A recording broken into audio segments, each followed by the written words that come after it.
Belajarlah menerima pengajaran-pengajaran Yesus seutuhnya, seluruhnya, supaya engkau menjadi dewasa dan engkau tahu mana yang baik dan buruk, dan engkau terus akan berkemenangan.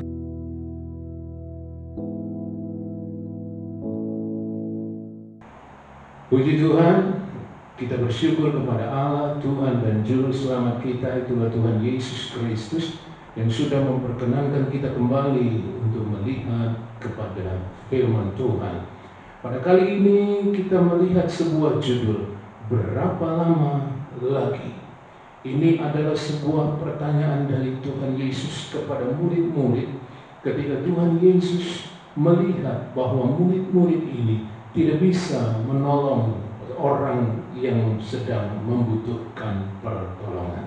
Kita melihatnya dari Matius 17 ayat yang ke-16 dan 17. Begini dikatakan firman Tuhan, Aku sudah membawanya kepada murid-muridmu, tetapi mereka tidak dapat menyembuhkannya. Maka kata Yesus, hai kamu angkatan yang tidak percaya dan yang sesat, berapa lama lagi aku harus tinggal di antara kamu? Berapa lama lagi aku harus sabar terhadap kamu? Bawalah anak itu kemari. Ketika murid-murid tidak bisa menolong orang yang sedang membutuhkan pertolongan ini, maka Yesus berkata kepada murid-muridnya, berapa lama lagi aku harus sabar terhadap kamu? Berapa lama lagi aku harus bersama-sama kamu? Artinya Yesus sedang punya pengharapan sangat besar kepada murid-muridnya, supaya mereka tidak menjadi orang-orang yang kurang percaya. Artinya orang-orang yang imannya sangat minim, imannya rendah.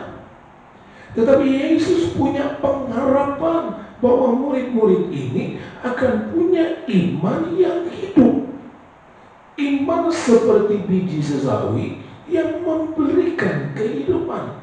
Sehingga ketika pertanyaan itu timbul, sepertinya menunjukkan betapa Yesus gusar, betapa Yesus susah ketika melihat murid-muridnya tidak kunjung punya iman yang hidup.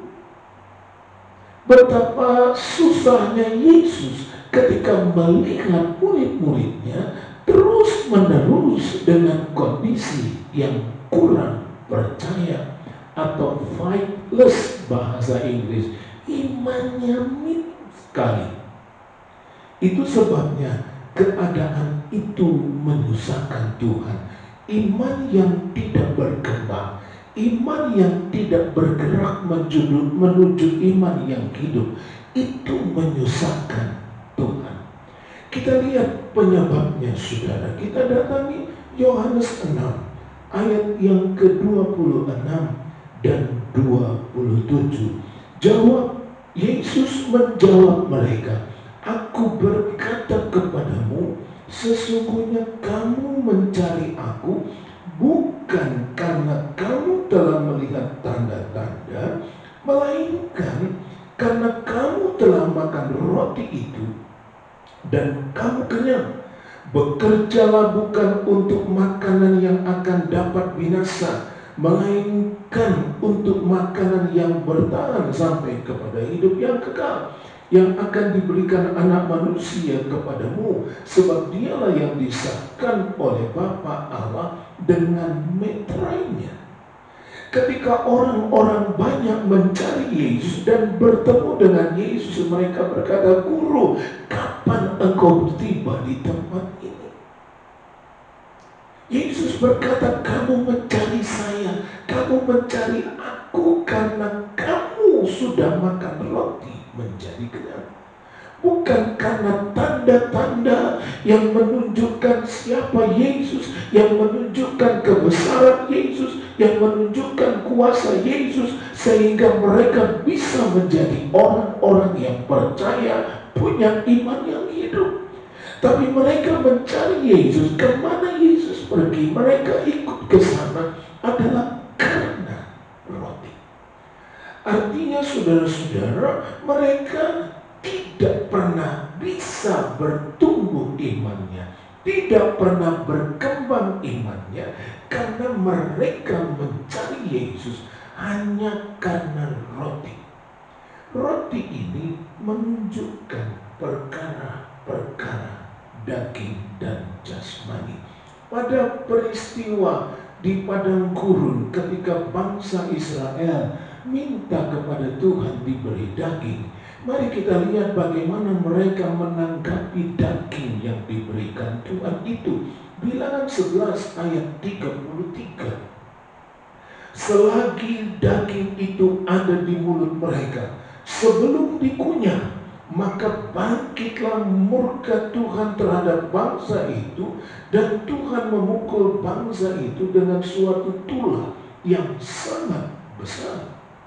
Bangsa Israel minta daging, dan Tuhan membuat datang ribuan burung puyuh jatuh di perkemahan mereka.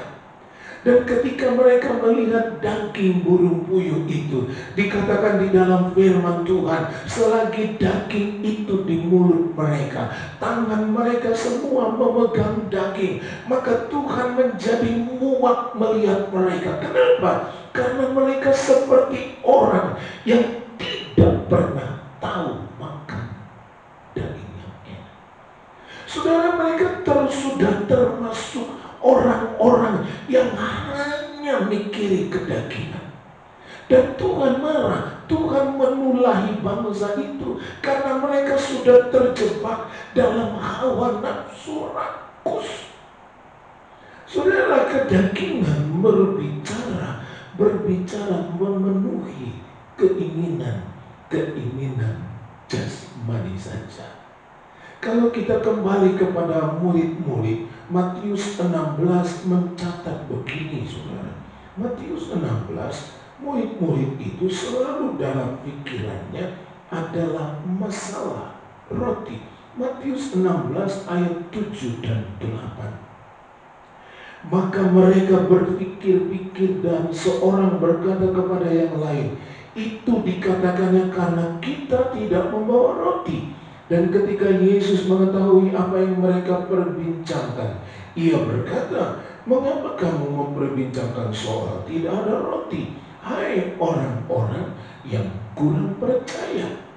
Ketika Yesus bicara hati-hati terhadap ragi orang Farisi dan Saduki, murid-murid berbicara satu dengan yang lain dan berkata, Yesus bicara begitu karena kita tidak bawa roti.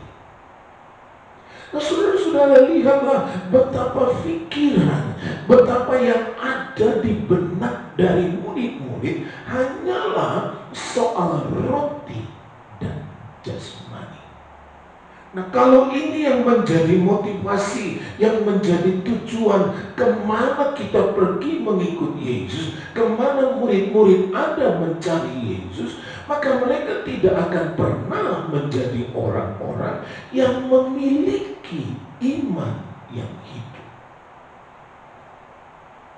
Motivasi atau tujuan yang hanya masalah jasmani itu sangat berbahaya. Itu sebabnya suratan Timotius mengingatkan seperti ini. Tetapi mereka yang ingin kaya terjatuh ke dalam pencobaan, ke dalam jerat, dan ke dalam berbagai-bagai nafsu yang hampa dan yang mencelakakan, yang menenggelamkan manusia ke dalam keruntuhan dan kebinasaan. 1 Timotius 6 ayat 9 dan 10 itu berkata begitu. Saudara-saudara, di ayat yang ke-9 dikatakan seperti itu. Mereka yang ingin kaya terjatuh dalam pencobaan, dalam jerat, dalam berbagai nafsu hampa dan mencelakakan, menenggelamkan manusia ke dalam keruntuhan dan kebinasaan. Ayat 10-nya berkata, karena akar segala kejahatan adalah cinta uang, sebab oleh memburu uang lah beberapa orang telah menyimpang dari iman dan menyiksa dirinya dengan berbagai-bagai duka. Artinya ketika saudara arah perjalanan kita ini hanyalah untuk memuaskan keadaan jasmani, hanyalah untuk memuaskan kedagingan kita, maka dijelaskan di dalam firman Tuhan ini, kita terjatuh ke dalam pencobaan, kita terjerat dalam berbagai-bagai nafsu hampa yang mencelakakan, kita tenggelam di dalam keruntuhan dan kebinasaan. Bahkan karena mengejar uang, maka orang menyimpang dari iman. Dan itulah yang terjadi. Sehingga orang yang sedang mengejar, orang yang bertujuan hanya perkara jasmani, maka dia tidak akan memperhatikan bagaimana imannya, apakah dia bertumbuh, apakah dia akan menjadi orang yang memiliki iman yang hidup atau tidak. Itu sebabnya Yesus bertanya kepada murid-muridnya, berapa lama lagi saya harus bersama-sama dengan kamu? Berapa lama lagi saya harus sabar terhadap kamu? Karena mereka hanya punya bayangan. Di pikiran mereka hanyalah pemuasan daging. Di pikiran mereka hanyalah perkara jasmani. Akibatnya mereka tidak pernah berpikir bagaimana keadaan iman mereka. Ibrani pasal 5 ayat yang ke-12 sampai 14 dikatakan begini.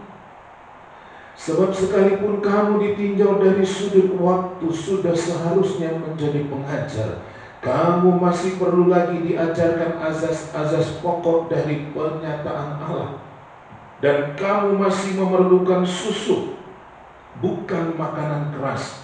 Sebab barang siapa masih memerlukan susu, ia tidak memahami ajaran tentang kebenaran, sebab ia adalah anak kecil. Tetapi makanan keras adalah untuk orang-orang dewasa yang karena mempunyai panca indera yang terlatih untuk membedakan yang baik daripada yang jahat. Ibrani ini menjelaskan dua hal tentang makanan susu dan makanan keras.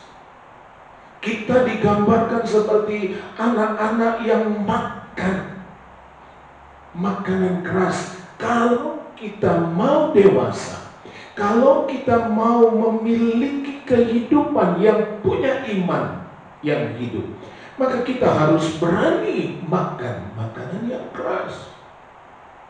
Kalau kita tidak berani makan makanan yang keras, kita selalu saja makan susu, minum susu, maka kita tidak akan pernah bertumbuh menjadi orang-orang yang punya iman yang hidup, iman yang berkuasa, iman yang bertumbuh. Dia hanya akan menjadi kanak-kanak yang selalu ingin susu. Nah, saudara-saudara, di dalam Yohanes pasal yang ke-6, Yesus juga menunjukkan bagaimana orang-orang pada zaman itu tidak tahan dengan pengajaran-pengajaran Yesus yang keras.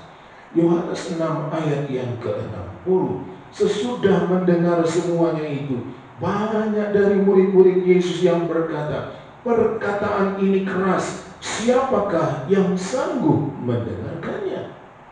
Saudara-saudara, makanan itu adalah pengajaran yang diberikan oleh Tuhan Yesus. Ada orang yang senang dengan makanan susu, pengajaran-pengajaran yang sederhana, pengajaran-pengajaran yang menyenangkan, pengajaran-pengajaran yang dangkal, yang hanya untuk memuaskan kedagingan saja, yang hanya untuk menyenangkan diri, tidak pernah berpikir saya harus menjadi dewasa.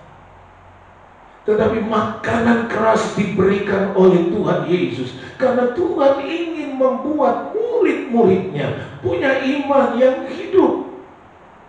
Itu sebabnya ketika Yohanes pasal yang ke-6 ini, Yesus bicara tentang roti hidup, Yesus bicara tentang pekerjaan yang dikehendaki Allah, Yesus berbicara tentang bagaimana orang harus meninggalkan keberadaan dirinya dan bersatu dengan Yesus. Maka orang banyak berkata, perkataan ini keras, Satu saja ayat yang ke-29 mengatakan begini. Jawab Yesus kepada mereka, inilah pekerjaan yang dikehendaki Allah, yaitu hendaklah kamu percaya kepada Dia yang telah diutus Allah. Yohanes 6 ayat yang ke-29 ini menunjukkan apa yang Allah inginkan. Artinya semua orang diharapkan, semua orang diinginkan Tuhan mempercayai Yesus yang diutus Allah. Dan itu tidak mudah. Bagaimana seseorang harus hanya percaya kepada Yesus? Bagaimana seseorang harus mendahulukan Yesus? Bagaimana seseorang harus hidup dekat dengan Tuhan? Itu bukan perkara mudah. Sebab manusia punya keinginan sendiri. Dan karena itulah saudara-saudara, ketika pengajaran itu keras, ketika makanan keras diberikan oleh Yesus, maka ayat yang ke-66 dari Yohanes 6 itu mencatat, mulai dari waktu itu banyak murid-muridnya mengundurkan diri dan tidak lagi mengikut Dia. Kenapa mereka mengundurkan diri? Karena mereka tidak tahan dengan pengajaran Yesus. Dia tidak tahan dengan makanan yang keras. Bagaimana seseorang akan bertumbuh imannya? Bagaimana seseorang akan memiliki iman yang hidup, iman yang bisa memindahkan gunung, iman yang menyelamatkan itu, kalau dia tidak mau pengajaran yang keras. 2 Timotius 4 ayat yang ketiga. 2 Timotius 4 ayat yang ketiga mengatakan begini. Karena akan datang waktunya orang tidak dapat lagi menerima ajaran sehat, tetapi mereka akan mengumpulkan guru-guru menurut kehendaknya untuk memuaskan keinginan telinganya. Akan ada waktunya, tiba waktunya, orang tidak bisa menerima pengajaran sehat, pengajaran yang keras, pengajaran yang akan menumbuhkan iman, pengajaran yang akan membuat kita memiliki iman yang hidup. Orang tidak tahan dengar itu, orang tidak suka dengar itu. Tetapi untuk membuat hatinya sejahtera, dia panggil guru-guru yang sesuai dengan keinginan hatinya, yang diizinkan untuk mengajar mereka, sehingga mereka merasa bahwa mereka sudah diajar, bahwa mereka sudah diingatkan, bahwa mereka sudah mendengar. Tetapi semua itu tidak membawa mereka menjadi orang-orang yang punya iman. Karena mereka mengambil guru-guru sesuai dengan keinginan mereka sendiri, untuk memuaskan telinga, untuk mereka membuat mereka rasa tenang. Kami sudah diajar, kami sudah diberitahu, kami sudah mendapatkan pengajaran. Tetapi pengajaran itu tidak membuat mereka menjadi dewasa, tidak membuat mereka menjadi orang-orang yang punya iman yang hidup, hanya untuk menyenangkan telinga saja. Dan itulah yang terjadi. Itu sebabnya Yesus bertanya, berapa lama lagi saya harus sabar terhadap kamu, karena tidak mau pengajaran yang keras. Yesus bertanya, berapa lama lagi itu? Artinya dia susah. Jadi jangan berpikir bahwa Tuhan masa bodoh dengan kita yang imannya tidak tumbuh-tumbuh. Jangan berpikir bahwa Yesus tidak peduli dengan kita yang tidak pernah punya iman yang hidup. Tidak. Yesus susah hatinya. Dia bertanya, berapa lama lagi? Kapan? Sampai kapan saya akan beri kesempatan kepadamu? Artinya Yesus mikirin, ketika kita tidak punya iman yang hidup, ketika kita punya iman seperti seperti itu saja. Yesus mikir sampai berapa lama lagi. Dia susah. Dan ketika kita mendengar Yesus berkata, berapa lama lagi? Saudara, mungkin nadanya nada yang kesel, tapi ada satu kerinduan di dalamnya. Dia sangat rindu supaya saudara dan saya punya iman yang hidup, iman yang akan menyelamatkan, iman yang akan memberkati, iman yang akan menolong dan mengangkat kita. Dia susah. Itu sebabnya dia berkata, berapa lama lagi saya harus sabar terhadap kamu. Dia punya kerinduan supaya saudara semua punya iman yang hidup. Iman yang hidup, bukan iman asal iman, tapi iman yang hidup. Iman yang hidup, iman yang hidup, iman yang akan membawa engkau kepada keselamatan, iman yang akan memberkatimu, iman yang akan memberi kekuatan kepadamu, iman yang akan menolongmu dalam perjalanan hidupmu. Yesus berkata, berapa lama lagi? Kalau kita perhatikan lagi Ibrani 5 ayat yang ke-14, kita temukan di situ seperti apa orang yang dewasa karena pengajaran itu. Tetapi makanan keras adalah untuk orang-orang dewasa yang karena mempunyai panca indera yang terlatih untuk membedakan yang baik daripada yang jahat. Dewasa artinya dia punya panca indera yang terlatih. Dia bisa membedakan mana yang baik dan yang jahat. Itulah gunanya punya iman yang hidup. Dengan suka menerima pengajaran. Jangan pilih-pilih pengajaran. Jangan suka dengan pengajaran yang enak saja, pengajaran yang manis-manis tentang berkat, tentang kesembuhan, tentang pertolongan Tuhan. Tapi sekali-kali dengar firman Tuhan tentang bagaimana Tuhan menegurmu dari dosamu supaya engkau dibenahi. Bagaimana Yesus berkata, bertobatlah engkau, tinggalkan hidup lamamu, jual segalanya lalu datang ikut aku. Belajarlah menerima pengajaran Yesus seutuhnya, seluruhnya, supaya engkau menjadi dewasa dan engkau tahu mana yang baik dan buruk, dan engkau terus akan berkemenangan.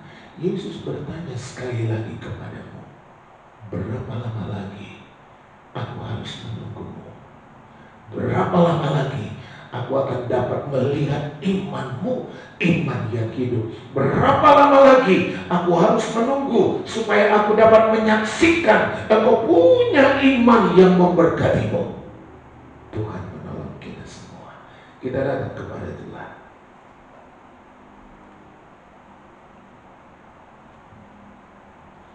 Haleluya.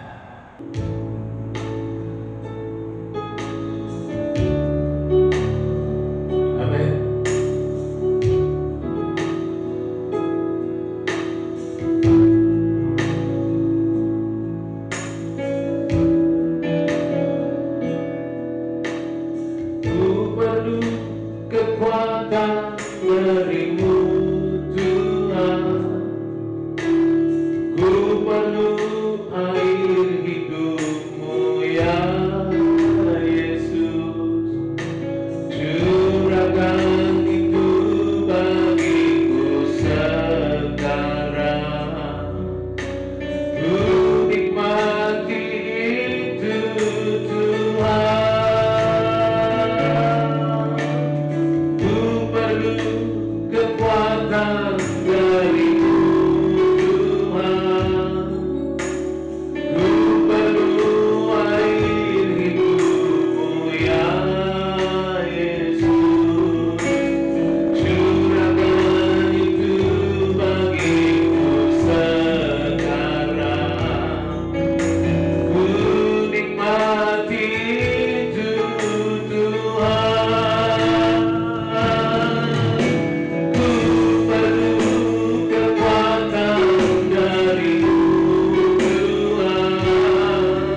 firman Tuhan, yang memperhatikan Tuhan firman-Mu pada kesempatan kali ini. Lawati mereka, sadarkan mereka akan kerinduan-Mu, akan mereka memiliki iman yang hidup, iman yang bertambah-tambah. Itu sebabnya di dalam nama Tuhan Yesus, segala pikiran-pikiran kedagingan yang hanya ingin mencari kepuasan jasmani dipatahkan di dalam nama Tuhan Yesus. Keinginan-keinginan hanya mendapatkan pengajaran-pengajaran susu saja. Lalukan, biarkan semua terbuka ya Tuhan untuk seluruh firman Tuhan, supaya kami didapati Tuhan Yesus punya iman yang bertumbuh, iman yang hidup, iman yang menyelamatkan kami, iman yang memberikan mujizat kepada kami, iman yang menolong kami, iman yang membuat kami kokoh di dalam Tuhan.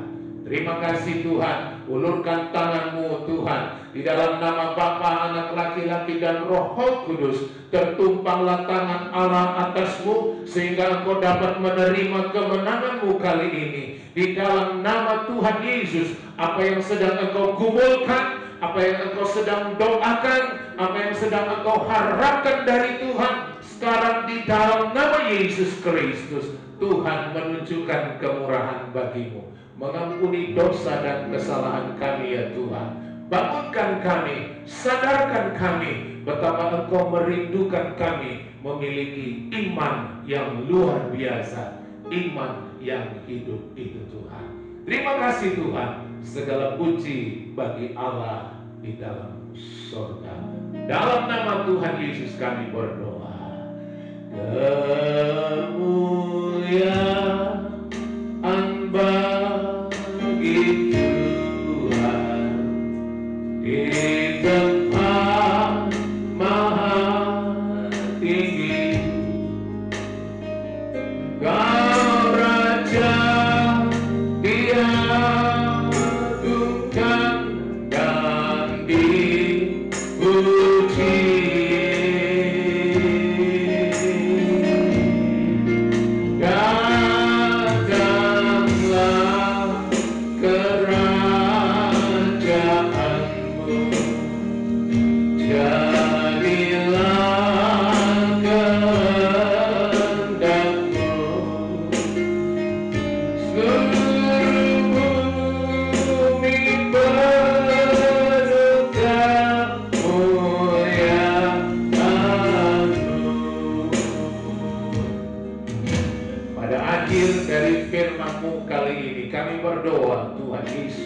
Bagi kemurahan Allah untuk pekerjaan Tuhan, pembelaan Tuhan dinyatakan bagi setiap pelayanan pekerjaan Tuhan. Dalam nama Tuhan Yesus Kristus, segala sesuatu yang menjadi kebutuhan dan keperluan Engkau yang mengadakan dengan heran. Kami berdoa untuk pemimpin-pemimpin kami, baik Pak Presiden kami Bapak Joko Widodo dengan seluruh jajarannya. Kami serahkan dalam tangan Tuhan mereka. Beri hikmat marifat dari Engkau, terlebih menghadapi situasi di tengah bangsa kami dengan pandemi COVID-19 ini. Kami doa dalam nama Tuhan Yesus, biarlah segera berlalu pandemi ini ya Tuhan, sehingga situasi di bangsa kami menjadi lebih baik. Kami berdoa untuk peluang-peluang usaha Tuhan dalam nama Tuhan Yesus, biarlah itu terbuka Tuhan Yesus, sehingga banyak orang